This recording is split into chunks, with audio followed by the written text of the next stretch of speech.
Tonight I speak to you from the seam, the thin place where October exhales and the year tilts toward winter. Some call it Halloween, some call it Samhain. Names change like weather. The thing beneath the names is older than language. Listen, the air tastes of iron and rain. The trees are quiet in a way they are not in summer, not mute, but listening. When the wind moves through the branches tonight, it feels like a slow, deliberate breath, the earth drawing in and preparing to speak. That breath is the invitation. I have been at this threshold enough times to know the difference between an ordinary evening and the night that leans. There is a stillness that is alive, a pressure that is not threatening but awake. If you stay, if you keep still, it will teach you something about endings and about how endings are only a form of making room.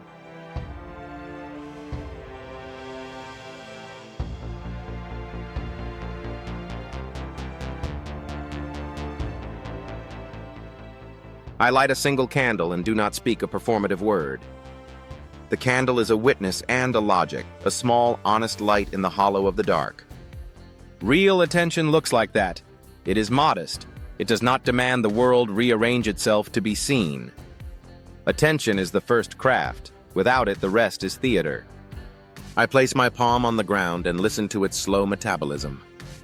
Soil remembers in layers, footsteps, births, bargains and betrayals, meals given and meals withheld. We call those strata history, but history is not distant. It pulses. Tonight, that pulse is more audible. People have reduced the night to costume and candy, and that is not wrong. Masks and sweets are human gestures, and all gestures have meaning. But modern laughter often misses a deeper function. Masks in the old practice were not meant to frighten others. They were practical. Wearing a mask was a way to lower your amplitude in the presence of something that watches. To the wandering things that move at the edge of attention, a face says a language. If you become one of them, you pass. In plain language, the mask was camouflage and a conversation at once. It said quietly, "I am not a threat. I am part of the chorus." That is the kind of detail I keep returning to because it reframes everything. What looks like play is also often survival and respect. We speak about Samhain as if it is a single event, but it is a method, a seasonal device for recalibration. The ancestors understood cycles before calendars taught us to forget. The great ritual fires they lit were not merely spectacle. They were communal tools for aligning the village to the rhythm of scarcity and plenty. A shared fire ties separate hearths into a single living pattern. From that public ember, families would carry a small coal back to their own hearths. That coal was a contract. We remember together and then keep the remembering warm. There is a structural intelligence in that action. Memory shared becomes less sharp in its edge. Grief becomes compost rather than weapon. I have stood by such a fire. There is a physical language to it. The smell of smoke knitting with the scent of wet leaves, the heat pressing against cold cheeks, the crack and spit of resin and old wood. The fire speaks in a speech not for the ears, but for the bones. Look long enough and the flame translates. Old people used to say the fire takes your small lies and makes them ash. The real things you carry do not burn away easily. They are gathered and reshaped. That is the shape of initiation, not obliteration, but transformation. The circle is grammar. If you want to listen properly, you make a border. You do not try to tear the world open. The circle sets a sentence. In the center may be a stone, an ember, a bowl of water. The arrangement signals intention, to meet, to notice, to receive. The smallest, most precise act of witchcraft is not a dramatic command, but a careful arrangement of attention. If you are sloppy with your attention, if you chase noise and applause, you will mistake the echo for the origin. That is the kind of lesson we learn slowly, by the glow of returning embers and the cold morning after. Tonight I sit within a ring of older stones. They were placed by hands whose names are already sediment. The stones do something simple and profound. They remind you of order. Order does not mean control. It means that we agree to hold our place inside the whole so we can hear. Breath becomes the instrument. I breathe like a clock, in, hold, out. The breath steadies blood, steadies mind. The first thing that appears is always small, a chill that presses like a fingertip to the nape, a scent of metal and old peat, the sense of someone standing just beyond where your eyes can settle. Do not dramatize these signs. The smallness is the point. There is a ledger, and for those who will read it tonight, it opens. What we imagine as ghosts are often residues, habits, griefs, promises not kept. A house can remember the scaffolding of a family argument, the pattern of where plates were set, how a child's bed was warmed. These things repeat until someone witnesses them.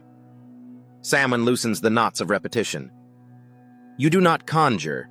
You allow what wants recognition to surface so it can be acknowledged and composted into story rather than calcify into harm.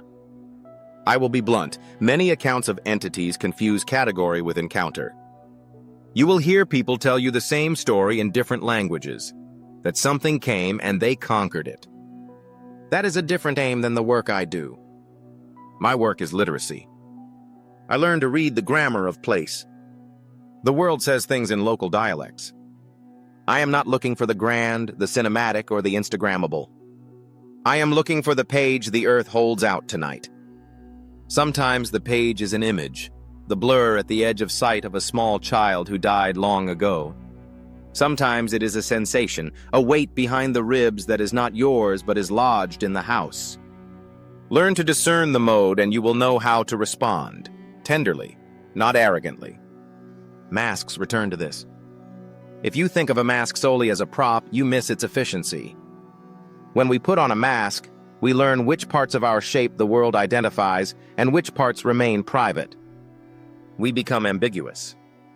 Ambiguity is useful. It prevents the quick categorization that brings violence. In older terms, the mask is both shield and mirror.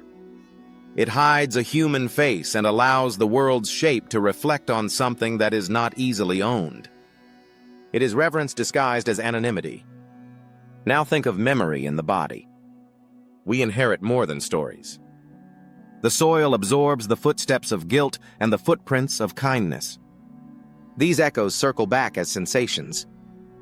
I have felt a house remember a sorrow the living had not, the small details of a will disputed, an oath broken in the dark, a promise never returned. When these stories are unintegrated, they stack and begin to thrum like a badly tuned instrument. Samhain is an opportunity to listen and to retune. The craft of attention can move what is stuck into motion again. Attention is a kind of compost. When you set grief within the framework of acknowledgement, it becomes feed for new patterns rather than a trap. There is humility in this.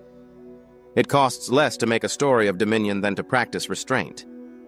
The loud spectacle of mastery is easy. It promises a tidy myth. True work is quiet and unspectacular because it resists narrative. The more you move toward genuine understanding, the less you want to announce it. This is how older magics keep their teeth. They practice humility until the energy they shape no longer wants display. There is also an ethic of silence. We listen without the need to narrate immediately. I do not name everything that arrives, and you must understand that naming is an act of ownership. When you speak a name, you tether something to your sentence. There are times to call out, to remember an ancestor, or to name an injustice, and times to receive without speaking. Samhain is a night to alternate these gestures in a rhythm that becomes medicine. This is why in my work, I teach people to keep a ledger in their bodies. Not every experience asks to be told on the same day it arrives. Some want to be lived and then folded into story. At the center of the night's pedagogy is a paradox. The self must die in order to be renewed. Every tradition says this in its own language. We are asked to let go of a version of ourselves that has calcified, a way of being that no longer honors the truth of the moment, so something truer may be born. This death is not an annihilation of the person, it is an unburdening. You allow habits and little tyrannies to be harvested so the soil can take them and produce something else. This is why the ritual gesture of returning embers to the hearth is important as metaphor. The community's fire passes into the private flame. The public becomes private. In this exchange, there is accountability. You have to carry the coal carefully. You cannot drop it. The action teaches you that continuity requires careful tending. Memory kept warm in the home is different than memory tossed onto a pile that rots. As dawn creeps near, the logic of the night shifts toward a closing that is not final. The morning does not end the lesson. It tests whether learning has stuck. That is why the last action matters, how you go back into the ordinary world. Are you carrying only ash, or do you carry ash that has been sown with intention? The difference is the difference between becoming brittle and becoming fertile. Now let me speak plainly about the felt signs. The numinous is not always dramatic. Often it is a sign of temperature, a draft when doors are closed, a smell that belongs to another season, the sudden recognition of a voice in a pattern of creaking floorboards. Sensory signals are not proof of spectacle. They are invitations to curiosity. Curiosity leads to conversation. Conversation is where transformation happens. I will not dress this up. The night can be frightening. Some things that come are simply echoes of unresolved hurts that can feel invasive. But consider this. Something that seeks attention can be fed by attention in a way that is restorative rather than destructive. The craftsman's strategy is always to convert energy. Energy that is bent and listened to yields. Energy that is shouted at hardens. So in this very specific craft, listening is an act of care for the unseen as much as for the seen. There's one more thing about masks I want you to keep in your pocket. When the mask is used as a tool for evasion, to avoid responsibility, to hide cruelty, it ceases to be sacred. The same thing that protected becomes a cover for harm. The ethical witch asks before she assumes ambiguity, am I hiding out of fear or out of respect? If the answer is fear, then the gesture must be reconsidered. This is the moral knot of many ancient practices. The line between protection and evasion must be checked constantly. By the thin hour, the world has shifted marginally, and something like a conversation has taken place. It may have been with an elder memory, it may have been with the wind. Either way, you have been altered by listening. The night returns to its slow breath, the veil thickens again, and you walk home carrying small weights. These weights will be either ballast or burden depending on what you do with them. So what to do? Keep it simple. Keep attention exact.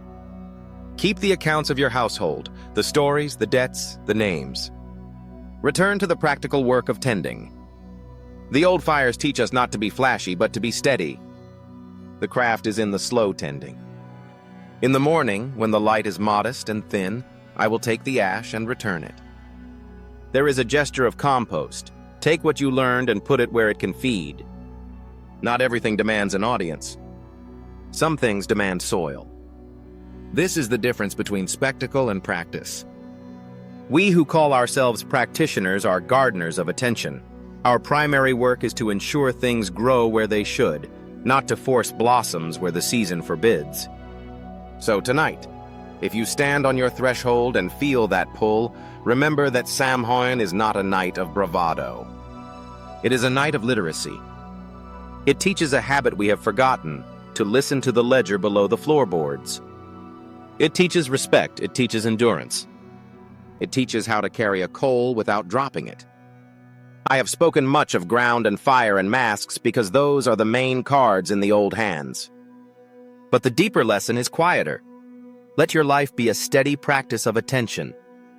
When we take time to notice properly, when we speak names with care, when we make small, honest lights in the dark, we make a world less likely to consume us in its unattended corners. Tonight, I will sit a while longer and watch the candle gutter toward morning. I will feel the ash between my fingers and know what belongs to the past and what may yet feed a new root. That is the prayer of the craft, to be of use to the world's continuance rather than its drama. If you choose to come with me into that work, you will find that the most powerful practices are not the most secret or the most shouted. They are the ones that teach you how to bear the small, necessary pains that open the next season. When the sun inches up and the gray turns to a pale suggestion of gold, the circle cools. I lift my hand and place it on the soil and say nothing. Saying nothing is a kind of prayer, disciplined, unurgent. Then I go back into ordinary hours with the small gravity I have earned. There will be new tasks, new small reckonings. This is how Samhain continues to work across years. The night loosens you, and the rest of your life reknits the loosened edges with a different thread. I leave you with one concrete image because our craft is practical even when it is subtle. Imagine an ember carried from a communal fire into a dim household. The ember is warm, you do not hold it carelessly. You lay it in a place where it can feed the hearth slowly. This is a model for memory. Do not throw the flame into a dry pile. Plant it where roots can find it, and it will turn to heat in the winter. That is what this night teaches us: how to carry, how to plant, how to tend. I am Dario. I keep the ledger and keep my hands open. If you find yourself called to this night, whether by inheritance or by curiosity, come with modest light and steadied breath. We will not perform the grand illusions. We will practice the small fidelities that allow living systems to persist. That is enough. That is everything.